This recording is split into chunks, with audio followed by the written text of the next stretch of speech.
여러분 안녕하세요. 안녕하세요. 우리 양희석 전도사님과 함께 이 봉화 춘향의 산골까지 찾아오신 우리 여러분들을 환영합니다.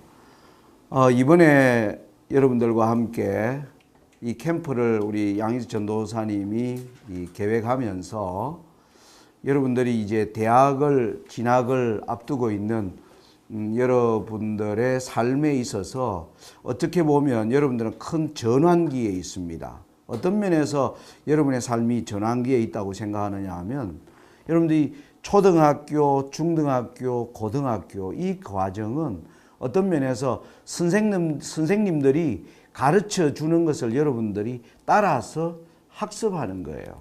근데 원래 대학 교육은 뭐냐 하면 이러한 이제 선생님들이 가르쳐주는 학습하는 공부에서 이제 스스로 뭐예요? 자신의 미래의 삶을 고민하고 내 평생을 어떤 일에 내가 전문적인 일에 나의 젊음과 나의 모든 정열을 바칠 수 있을까를 공부하는 곳이 어디냐 하면 대학이에요. 그래서 대학을 들어간다는 것은 개인의 인생에 있어서 큰 뭐냐 하면 전환기예요. 그래서 아마 우리 양희석 전도사님이 여러분들과 함께 이제 무슨 교회라고 했죠? 삼육가족교회. 예, 삼육가족교회를 섬기면서 여러분들에게 이제 대학을 준비하는 여러분들에게 어떠한 마음가짐으로 여러분들이 이제 공부를 해야 하며 또 여러분들 앞에 놓인 어떤 과제와 또 우리가 살고 있는 시대가 우리에게 무엇을 요구하는가 이런 것들을 여러분들과 함께 기도하고 또 묵상하고 또 이 천연계 가운데서 또 하나님을 여러분들이 경험하면서 이제 생활하는 이러한 일주일의 프로그램을 해보자. 그러면서 이제 저한테 맡긴 과업은 뭐냐 하면 여러분들에게 하나님의 말씀인 예언을 우리가 어떻게 이해하고 공부할 것인가. 그것을 여러분들과 함께 이제 이번 기간 동안 제게 주어진 시간이 가만 따져보니까 오전에 2시간에서 총 10시간인 것 같아요. 그래서 10시간에 걸쳐서 우리가 예언을 통해서 오늘 세상을 친히 세상 역사를 주관하시는 하나님. 하나님이 세상 역사를 주관하신다면 여러분의 개인의 삶도 하나님의 주관하에 있음을 우리가 알게 될까요? 알게 됩니다. 그럼 우리가 하나님에 대한 신앙의 나의 자세도 달라져요. 그런 경험을 이제 하기 위해서 저에게 이제 이러한 강목을 준비해 달라 그렇게 부탁을 하셨습니다. 그래서 오늘 이제 첫 시간을 공부하게 되겠는데요. 오늘 첫 시간의 제목은 제가 어떻게 붙였느냐 하면 예언을 어떻게 볼 것인가 하는 제목으로 일단 첫 시간을 사용하겠습니다. 예언을 어떻게 볼 것인가. 이 제목이 주는 의미는 뭐냐 하면은 우리는 기독교인입니다. 기독교는 다른 말로 하면 그리스도교라는 뜻이죠. 그죠? 그리스도를 한자어로 풀다가 보니까 중국 사람들이 한자에서 기독이라고 해서 기독교지만 이걸 풀면 그리스도교입니다. 그리스도를 믿는 그리스도 교인에게 가져야 할 신앙적 철학이 있어요. 그 철학 중에 하나 중요한 철학이 뭐냐 하면 종말적 신앙이에요. 종말적 신앙. 그리스도인은 어떤 종말관을 가져야 되는가? 왜 종말관이 중요하느냐 하면 종말의 때에 하나님의 나라가 뭐합니까? 이 땅에 도래해요. 우리는 아직 하나님의 나라가 우리의 마음에 임하시는 경험을 하지만은 실제적으로 하나님의 나라가 정말 이 땅에 도래하는 때를 성경은 종말의 때라 부릅니다. 그래서 우리는 그 때를 뭐하고 있습니까? 기다리고 바라보고 있기 때문에 그리스도인의 신앙은 저는 한마디로 표현하면 종말신앙이다. 근데 여러분 이 종말신앙을 갖는데 이 종말신앙을 성경이 가르치는 바를 따라 바른 종말신앙을 갖는 것이 굉장히 어렵습니다. 우리 주변 환경이. 왜 그러냐 하면 사단이 하나님의 나라가 도래하는 것을 사단이 뭐예요? 싫어합니다. 싫어할 뿐만 아니라 하나님의 나라가 뭐하지 못하도록 도래하지 못하도록 사단은 온 힘을 다해서 활동해요. 그러니까 사단이 심혈을 기우는 게 뭐냐 하면 그리스도인이 가진 종말 신앙을 뭐 하는 거예요? 왜곡시키고 거짓을 믿게 하고 아주 성경이 가르치는 바가 아닌 아주 다른 것들을 사람들의 마음에 심어 놓고 있어요. 저는 어떤 의미에서 저는 26살 때 어제 제가 여러분들에게 잠깐 소개한 것처럼 영어학원에 영어를 배우러 갔다가 제가 26살 때가 1982년이에요. 1982년에 그때 대한민국은 뭐였느냐 하면 88 올림픽을 6년 앞두고 있었어요. 1981년에 대한민국이 올림픽을 유치했다 이래가 대한민국이 엄청난 축제 분위기였어요. 제가 그때 군대에서 제대를 할 때였는데 근데 1981년 앞에 여러분 뭐냐 하면 1979년에 대한민국에 박정희 대통령이 죽었어요. 박정희 대통령이 죽자 1980년대 대한민국 엄청난 혼란기였습니다. 광주에서 수많은 사람들이 정부에 대항하는 일들이 일어나고 군대가 국민들을 죽이고 하는 굉장히 어려운 혼란의 시기가 있어요. 그런데 1981년이 되면서 대한민국이 갑자기 안정기로 들어간 것이 뭐냐 하면 올림픽을 유치했다. 서울올림픽 88년도에. 그래서 지구에서 놓고 보면 한국이라는 나라가 여러분 작아요? 커요? 작아요. 네, 작아요. 너무너무 작은 나라예요. 그래서 외국 사람들이 지금 한국을 알려면 지도에서 한국이 도대체 어디 있는가 찾는데 한참 시간이 걸릴 정도로 그 작은 나라가 드디어 세계에서 가장 또 가난했던 나라가 뭘 유치하게 되니까 올림픽을 하게 되니까. 그때 제가 대학을 다니고 있었고 저는 그때 대학에서 무역학과를 전공하고 있어요. 그래서 국제무역. 그러니까 뭐가 필요해요? 영어가 필요했어요. 그래서 영어를 배우기 위하여 어떻게 하면 영어를 잘 배울 수 있을까 했는데 마침 대학 밑에 36 영어 학원이 선 거예요. 그래서 그 영어 학원에 야 저기 가서 영어를 배워야 되겠다. 근데 영어 학원에 가니까 선생님들이 가만 보니까 처음에 선생인 줄 알았더니 선생이면서 선교사들이었어요. 그래서 그분들과 영어를 잘 배우려면 그분들과 친해져야 되겠어요? 안 되겠어요? 친해져야 되겠죠. 선교사들과 친해지려면 뭘 열심히 배워야 돼요? 영어도 배워야 되지만 성경도 열심히 배워야 돼요. 그래서 제가 성경을 열심히 배우다가 누구를 알게 됐어요?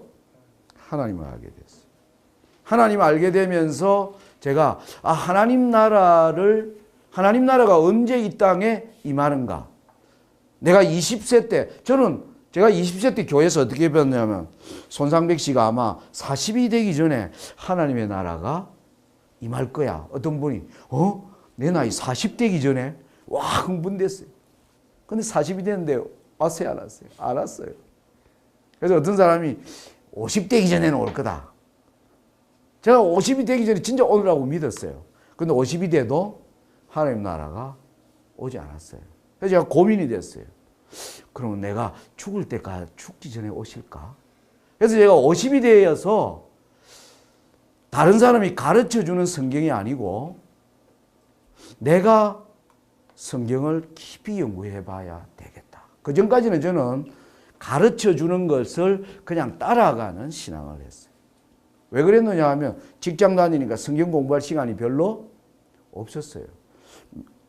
해마다 새해가 되면 내가 성경을 좀 연구해야지 라고 결심하면서도 뭐합니까? 그 결심이 제대로 지켜진 적이 없었어요. 그런데 하나님의 나라가 정말 보고 싶은데 그 나라가 40대에 오리라고 믿는데 오지 않고 50살 될 때까지는 올 거라고 믿어요. 지금 제가 60살이 넘어버린 거예요. 그래서 제가 그때 50세에 고민한 거예요. 성경이 말하고 있는 종말적 신앙을 다른 사람 입에서 가르치는 다른 사람이 깨달은 종말 신앙이 아니라 내가 직접 성경으로 확인을 하는 그러한 신앙의 필요를 느끼기 시작했어요. 그래서 저는 50살이 되었을 때 성경 공부를 하기 위해서 제가 하던 사업을 어떻게 했을까요? 사업을 그만둬 버렸어요. 연구를 하기 위해서. 그래서 이제 오늘까지 이제 왔고 여러분들과 만나게 되었습니다. 근데 제가 종말 신앙을 연구하면서 사람들에게 이제 뭘 하기 시작할까요? 제가 연구하면서 생각하고 깨달은 것을 사람들이 뭐 했을까요? 이야기하고 토론하고 해보는 가운데 제가 심각한 거 한 가지를 본 게 있는데 그게 뭐냐 하면 사단이 엄청난 거짓을 종말 신앙 가운데 퍼뜨려 놓았다는 것을 제가 보게 되면서 야, 이 쉽게 말하면 여러분 흙탕물, 물이 흙탕물이 다 된 거예요. 그 물을 깨끗한 물로 하려면 어떻게 해야 돼요? 그 안에 흙탕물을 그 물을 흐리게 하는 그것들을 뭐 해야 됩니까? 그 나쁜 것들을 뭐 해야 돼요? 예, 걸러내는 아주 진한한 작업이 필요한 거예요. 그런 것들을 어떻게 하나하나 해 나갈까 고민하면서 그 일을 해 나가는 가운데 저는 우리 양의지 전도사님을 알게 되었고 우리 두 사람이 또 이런 면에서 자주 고민을 하다가 이번에 여러분들과 이러한 만남을 갖게 된 겁니다. 그래서 바른 종말 신앙. 여러분들이 성경에 뭐 컴퓨터를 통해서 유튜브나 이런 데 들어가면요. 재림 가깝다라고 하는 설교가 얼마나 있을까 유튜브에. 아마 내가 알기로는 100만 개 이상의 아마 설교가 있을 것 같아요. 근데 거기에 들어가 보면 뭐 감히 내가 이런 말을 하면 좀 어폐가 있을는지 모르겠는데 제가 보기에는 99%가 거의 가짜예요. 거의 가짜. 예수님의 재림이 가깝다. 하나님의 나라가 가깝다라고 하는 수많은 설교들이 올라와 있는데 그중에 대부분이 이 가짜라는 것을 보면서 어떻게 우리가 이 혼란한 시대에 하나님의 말씀을 바르게 이해하고 찾아갈 수 있을까? 그래서 제목을 뭐라 붙였어요? 예언을 어떻게 볼 것인가? 왜냐하면 예언을 어떻게 볼 것인가를 이해해야 예언을 어떻게 해석할 것인지의 자세가 나옵니다. 우리가 다니엘 예언서 하면 성경에 다니엘과 요한 계시록으로 알려져 있어요. 신구약 성경 가운데. 이 다니엘과 요한 계시록을 어떻게 해석할 것인가를 그 자세를 갖추려면 예언이 뭔가 이걸 우리가 생각해 봐야 돼요. 자, 이제 첫 번째 질문이 나옵니다. 자, 우리가 창세기부터 보면요. 하나님이 세상에 일어난 일들을 하나님이 예언하지 않으셨어요. 여러분들이 보면. 여러분 창세기, 그 이후에 출애굽기, 모세, 그 이후에 뭡니까? 사사시대를 거쳐서 사무엘 시대, 그리고 사무엘 이후에 다윗, 솔로몬 시대를 거치는 동안 하나님이 세상의 역사, 이 세상에 일어날 정치와 종교의 역사를 하나님이 그전에는 예언하지 않았어요. 언제부터 예언했느냐 하면 다니엘 시대에 하나님이 예언을 하시기 시작하셨어요. 여러분 다니엘은 누구냐 하면 자, 첫째 우리가 여러분들이 질문을 뭐 했냐 하면 예언을 왜 BC 6세기에 들어서 하나님이 예언을 시작하셨는가 하는 겁니다. 하나님이 예언을 친히 세상을 향하여 예언을 하시기 시작한 것은 BC 6세기에 들어와서 예언하시기 시작하셨어요. 그러면 인류 역사는 우리가 6,000년으로 알고 있는데 지난 3,500년 동안 와 예언하지 않으시다가 3,500년간은 왜 2,500년 전부터 하나님이 왜 예언을 하셨을까 하는 이러한 이해를 우리가 하고 예언서를 보는 것과 이 이해력이 없이 예언서를 보는 것은 상당히 저는 다르다라고 생각합니다. 다니엘이 어느 시대 사람이었습니까? 다니엘은 여러분의 나이에 거의 탈무드에 의하면 다니엘은 17 내지 18세 한국 나이로 따지면 18, 19살 어제 여러분들이 여기 모이신 분들이 20살, 21살 그러니까 거의 여러분과 1년 정도 차이 나는 때에 다니엘은 그의 인생에 큰 전환을 경험하게 됩니다.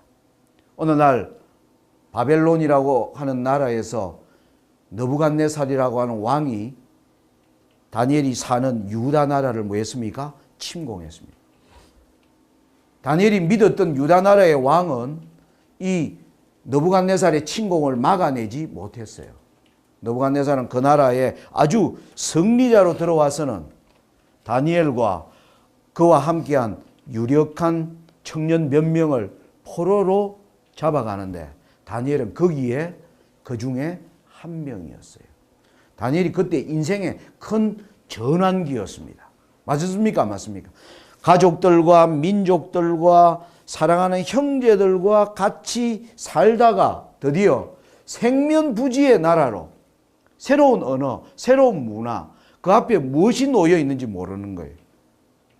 거기에로 이제 다니엘이 포로로 잡혀가면서 하나님은 이 젊은이의 마음에 뭘 불어넣느냐 하면 예언의 영을 불어넣기 시작하십니다.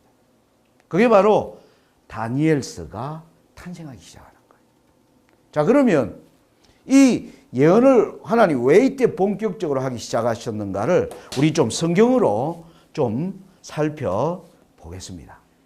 여러분, 우리 이사야서를 한번 보겠어요. 여러분, 이사야 39장입니다. 여러분, 이사야 39장은 굉장히 의미 있는 장이에요. 자, 제가 여러분들에게 질문할게요. 성경은 신구약 총 몇 권으로 되어 있습니까? 66권. 예, 66권. 성경은 66권이에요. 자, 66권이 구약은 몇 권이에요?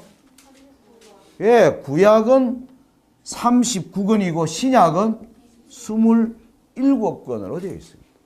그런데 이사야서가 총 몇 장으로 되어 있을까요? 66장이에요, 이사야서. 성경 66권 중에 66장으로 되어 있는 책은 이사야서 하나뿐이에요. 그러니까 이사야서도 앞에 39장과 뒤에 27장이요. 내용이 달라요. 여러분, 이사야서 읽어보면. 이사야서 1장부터 39장과 40장부터 66장은 내용면에서 구성면에서 확연히 다른 게 보이기 시작합니다. 그래서 그 중에서 이사야 39장이 굉장히 중요해요. 여러분, 이사야 39장에 무슨 이야기가 나오느냐 하면 39장 우리 한번 보겠습니다. 이사야 39장 1절. 그때에 발라단의 아들 바벨론 왕 모로닥 발라단이 히스기야가 병들었다가 나았다 함을 듣고 글과 예물을 보낸지라. 히스기야가 죽을 병이 걸린 이야기가 어디 나오느냐 하면 이 앞에 이사야 38장에 나와요. 히스기야가 하나님이 히스기야에게 너 이제 더 이상 살지 못해. 그러니까 히스기야가 38장에 보면 하나님께 눈물을 흘리면서 하나님, 이 나라와 백성을 위하여 할 일이 많지 않습니까? 하나님, 왜 제가 이 젊은 나이에 하나님 당신의 긍휼로 이 종에게 하나님의 일을 더 할 수 있도록 긍휼을 허락해 달라고 기도했을 때 하나님이 이사야를 통하여 놀라운 소식이 전해집니다. 내가 너의 눈물과 너의 탄식과 기도를 듣고 내가 너를 몇 년간 더 살게 해주겠다? 15년을 더 살게 해주겠다. 히스기야가 그 말을 들었을 때 굉장히 기뻤어요. 그래서 그 말을 전달하는 이사야 선지자에게 하나님이 정말 나를 살려준다고 하는 어떤 보증이 있습니까? 그걸 뭐로 믿을 만한 증거가 있습니까? 했더니 이사야 입에서 그 증거로 하나님이 해를 증거로 삼겠네. 해를 앞으로 가게 해줄까? 뒤로 가게 해줄까? 이사야에게 물었어요. 여러분, 우리는 해가 언제나 보면 동에서 서로 가는 걸 보게 됩니다. 히스기야가 딱 생각해 보니까 동에서 서로 가는 것보다 해가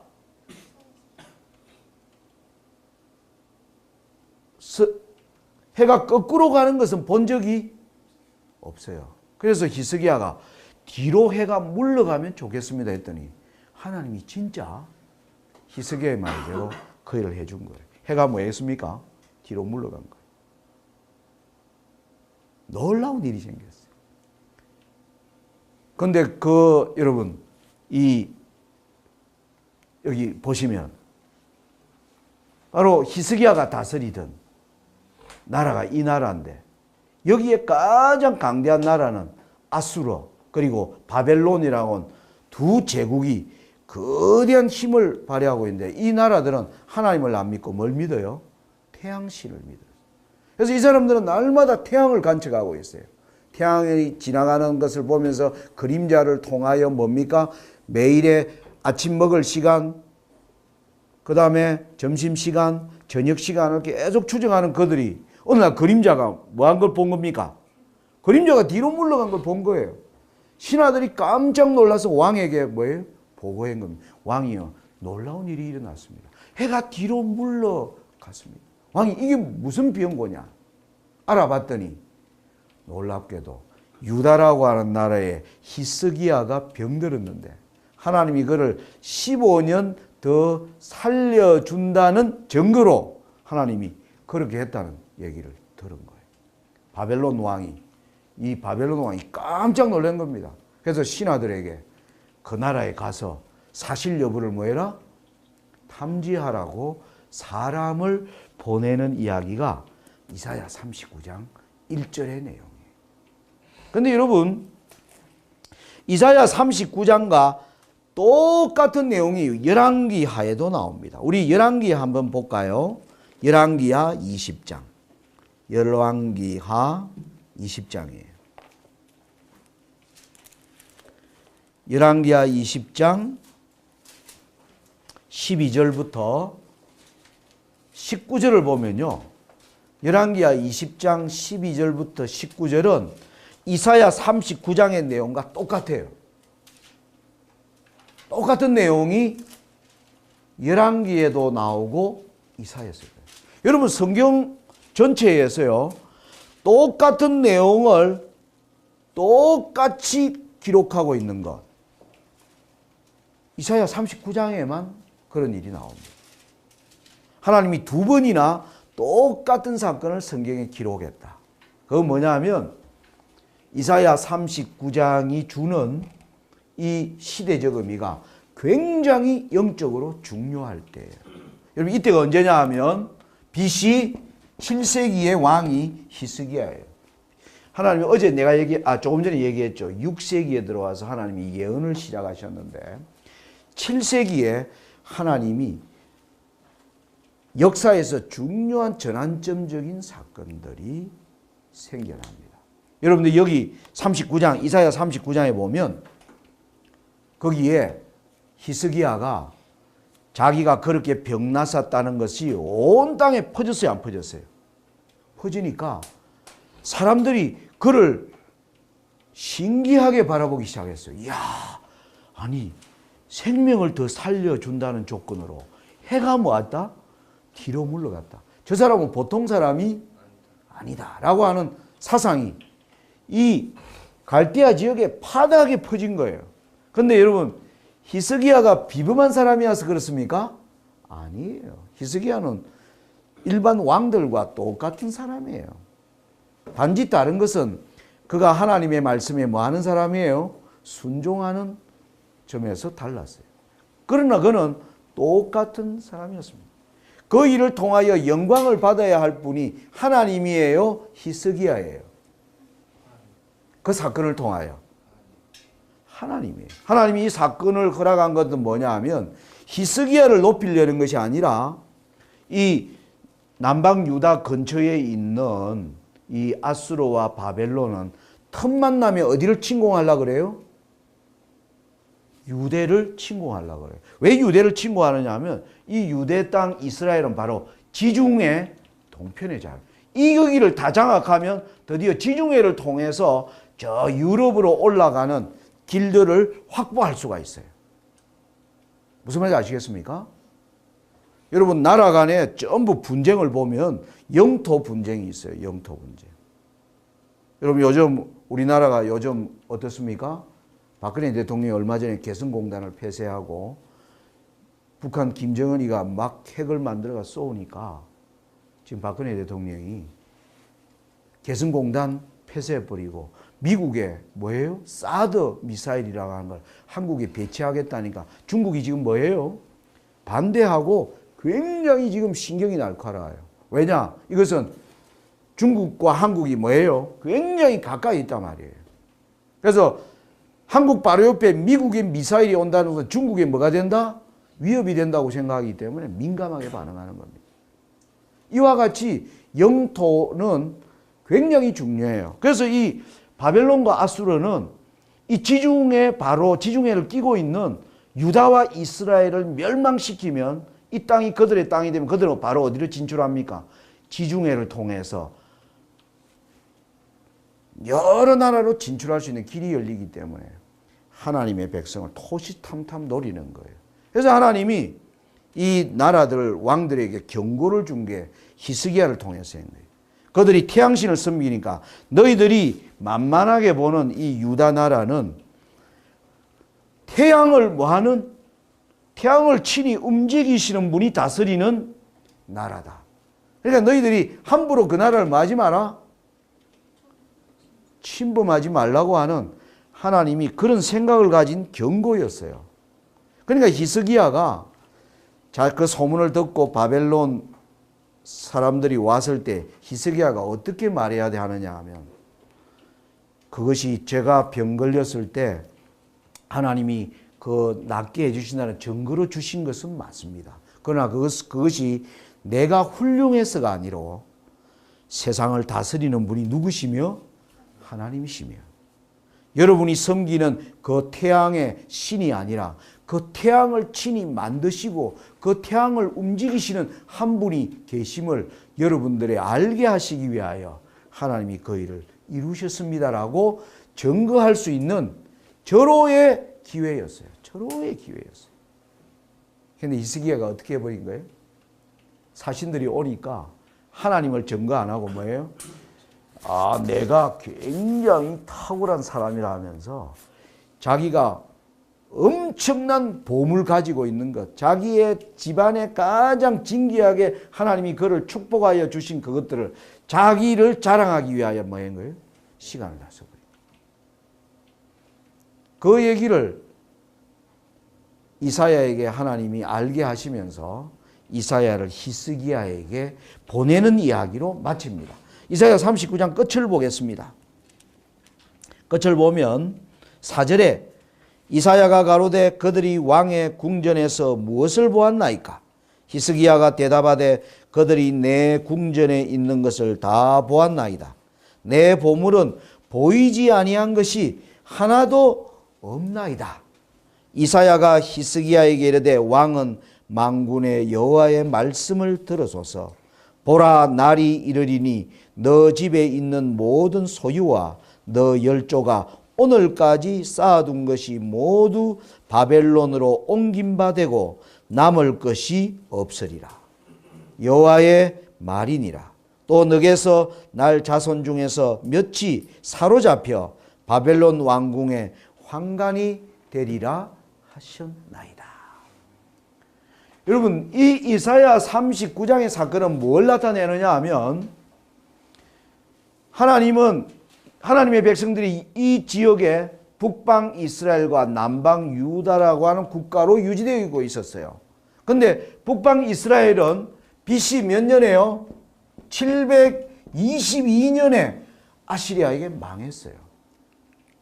이때 히스기야가 왕이 올라왔을 때 북방 이스라엘이 망했어요. 그래서 히스기야는 자기의 형제 국가가 하나님의 말씀을 불순종한 결과로 아수르에 망하는 것을 직접 뭐예요? 눈으로 보았어요. 그러니까 자기는 이제 왕 됐으면 자기가 다스리는 그 나라는 하나님의 나라가 망하지 않도록 뭐 해야 돼요? 그러나 하나님께 충성하는 왕으로 서 있어야 하는 겁니다. 그런데 그가 그 충성이 정말 충성한지를 시험하는 그 시험에서 그는 탈락해버려요. 이걸 역대하 여러분 32장을 한번 보세요. 역대하 32장은 이 사건을 이렇게 기록하고 있습니다. 역대하 32장 보겠습니다. 역대하 32장 31절에 보면 그러나 바벨론 방백들이 히스기야에게 사자를 보내어 그 땅에서 나타난 이적을 물을 때 하나님이 히스기야를 떠나시고 그 심중에 있는 것을 다 알고자 하사 시험하셨더라.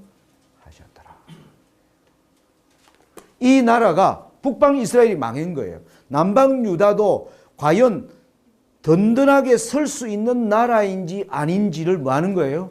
시험하는 때에 히스기야가 왕이 되어 있었어요. 그런데 그는 그 찾아온 사신들에게 여호와의 영광을 전해야 하는 그 기회를 발로 차버린 거예요. 자신의 자랑을 하다가 그 사신들이 돌아가서 왕에게 뭐라고 보고했을까? 거기서 여호와의 놀라우심이다. 그들은 증거를 듣지 못했어요. 왕에게 가서는 왕이여 그 나라에 보니까 왕이 갖지 못한 엄청난 보물이 그 나라에 있습니다. 우리가 그 나라를 쳐서 그 보물을 우리가 다 가져오면 좋겠습니다. 이렇게 보고가 올라갑니다. 그래서 드디어 이 아수르와 바벨론이 이 남방 유다를 본격적으로 침범해 들어오기 시작합니다. 그러면서 유다 나라가 뭐예요? 망하는 거예요. 다니엘이 바로 그때 포로로 뭐 한 거예요? 잡혀간 것입니다.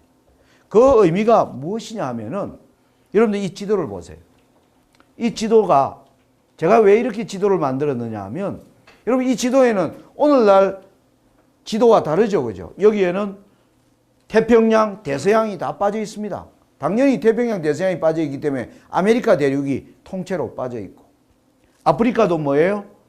남아프리카는 없습니다.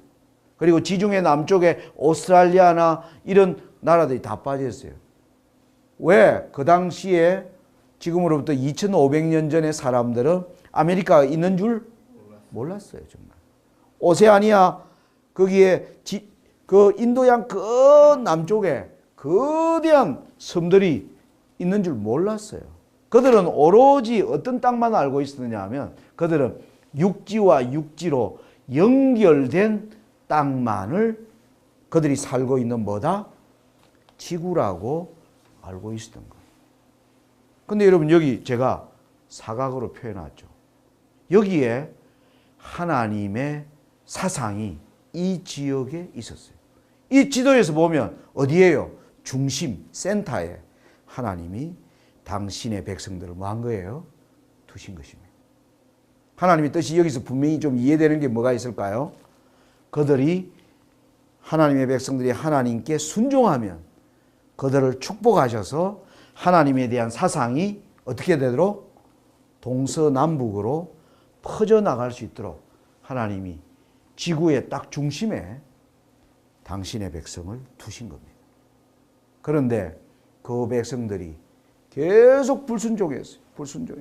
여러분 모세를 통하여 출애굽시켰습니다. 출애굽 후에 그들이 하나님께 불순종한 역사를 여러분 알죠. 그죠? 그들은 40년 동안 하나님의 땅에 약속의 땅에 들어가지 못했어요. 40년 이후에 여호수아를 통해서 하나님이 그 땅에 들여놓았더니 여호수아가 죽고 난 뒤에 그들은 신속하게 하나님을 떠나면서 블레셋이 들어와서 그들을 수백 년 동안 괴롭히는 시대를 우리는 성경 사사 시대에서 보게 됩니다. 그들이 괴로움 당할 때마다 그들이 하나님 잘못했습니다. 우리를 도와주세요. 하나님이 뭐예요? 사사를 일으켜서 그들을 다시 풀어주고 그런데 또 그 사사가 죽고 나면 또다시 반역하고 이런 시대가 계속 반복돼요. 그때 하나님 앞에 훌륭한 사사가 출현합니다. 그게 누구냐 하면 사무엘이에요. 사무엘. 하나님은 그때 어린 사무엘에게 옷을 입혀요. 제사장의 옷을 입혀요.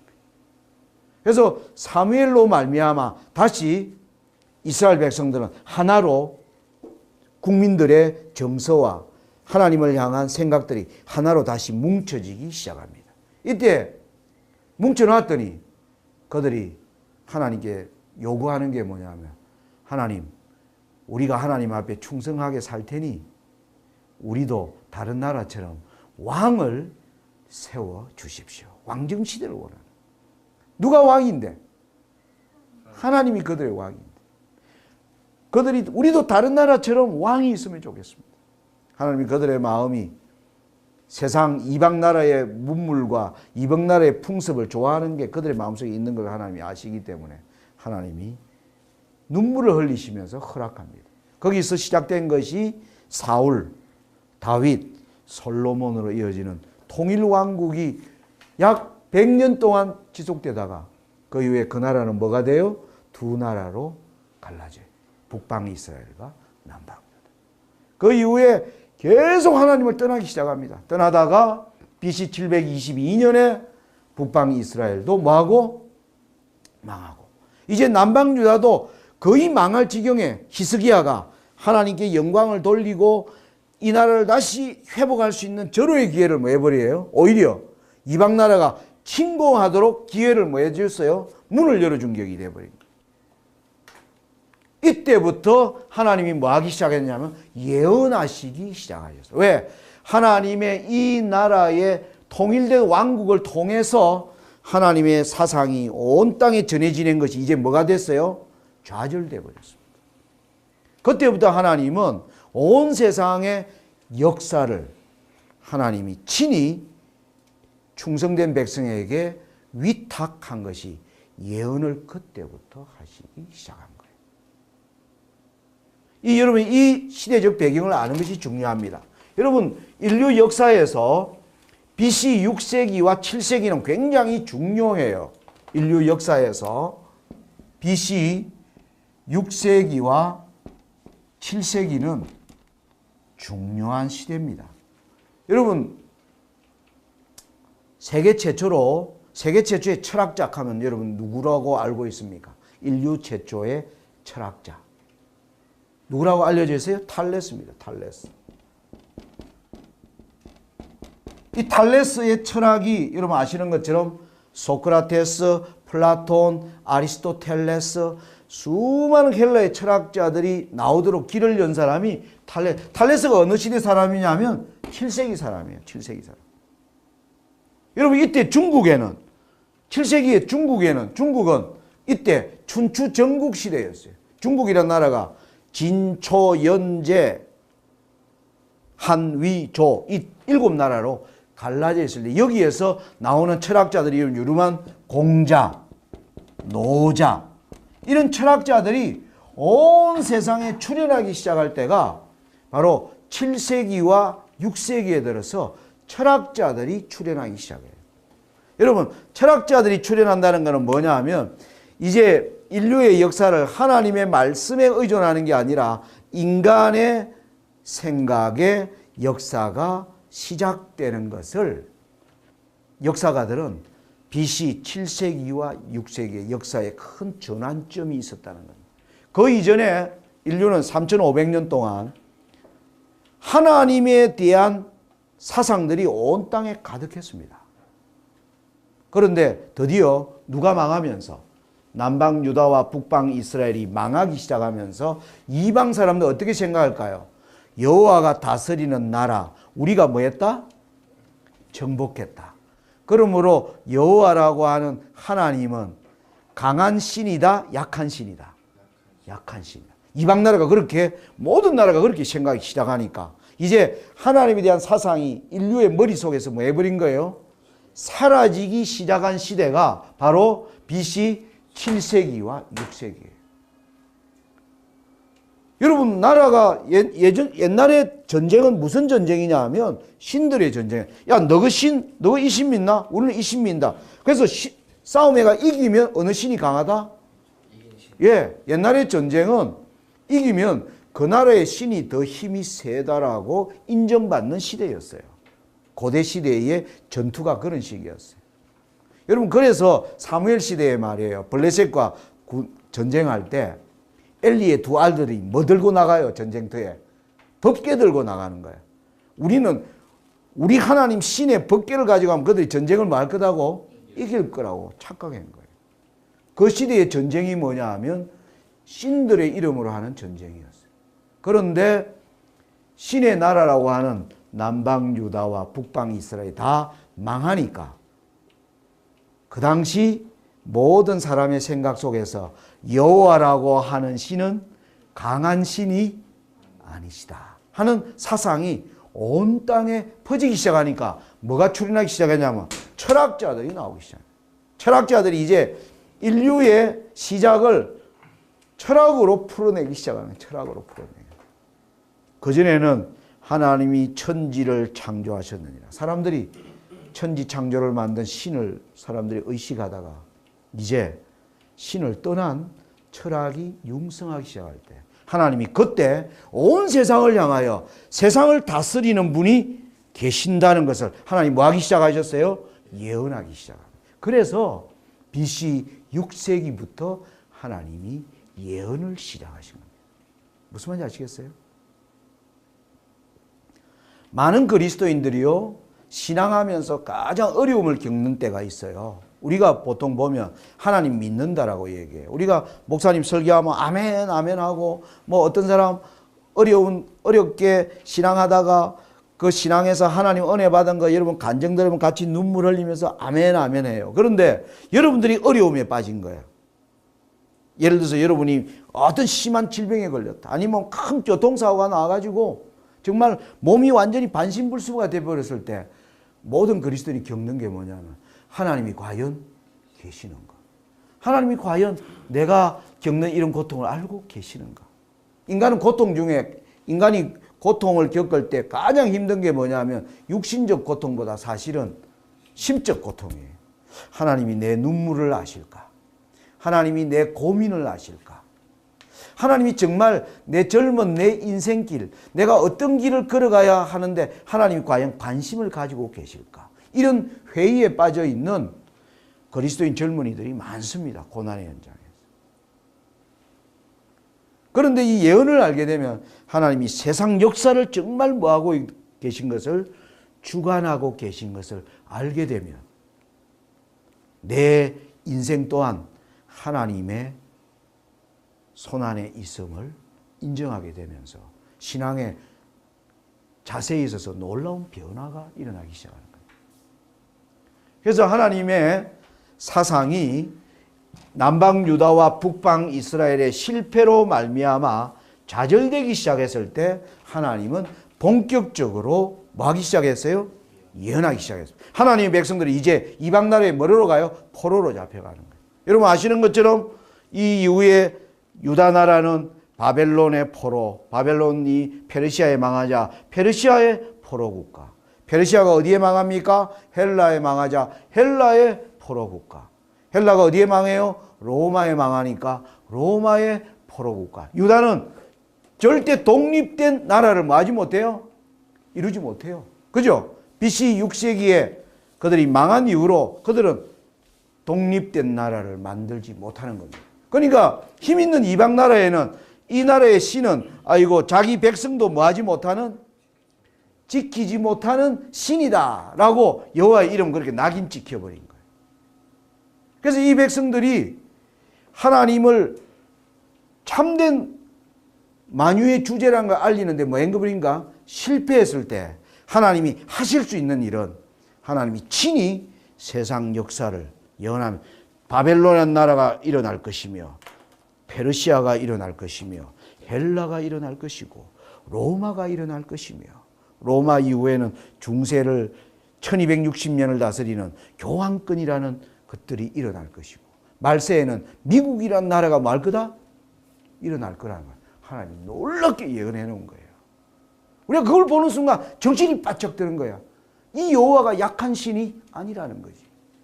여호와가 약하게 돼버린 건 누구 때문에 돼버린 거예요? 하나님의 백성들 때문에 비롯됐다는 걸 알게 되는 사람은 신앙하는 자세가 어떻게 될까요? 달라지는 거예요. 그러면 내 삶을 통하여 하나님의 놀라우심을 내가 어떻게 증가할 수 있을까? 젊은 사람들이 이제 그걸 고민하기 시작하면 여러분의 삶이 달라지는 거예요. 대학 생활이 달라지는 거예요. 이걸 모르는 대학생들은 이제 대학 가면 이제 미팅도 하고 말이야. 이제는 술도 마시고 담배도 이제 마음대로 붓고 이제는 내 마음대로 한번 살아보겠다. 이렇게 생각하면서 대학 생활을 시작하는 청년들이 굉장히 많습니다. 굉장히 많아요. 그렇게 시작할 것인가? 아니면 이 인식은 엄청난 하늘과 땅 차이만큼 여러분의 삶을 바꾸어 놓습니다. 자, 이제 첫 시간 하나만 더 얘기하고 일단 첫 시간 강의를 마치겠습니다. 다니엘의 이제 우리가 앞으로 다음 시간에는 이제 다니엘서를 우리가 어떻게 볼 것인가를 보는데 다니엘에 대한 얘기를 좀 하겠습니다. 아까 말씀드린 대로 다니엘은 17, 18살에 뭐 했다? 포로로 잡혀갔어요.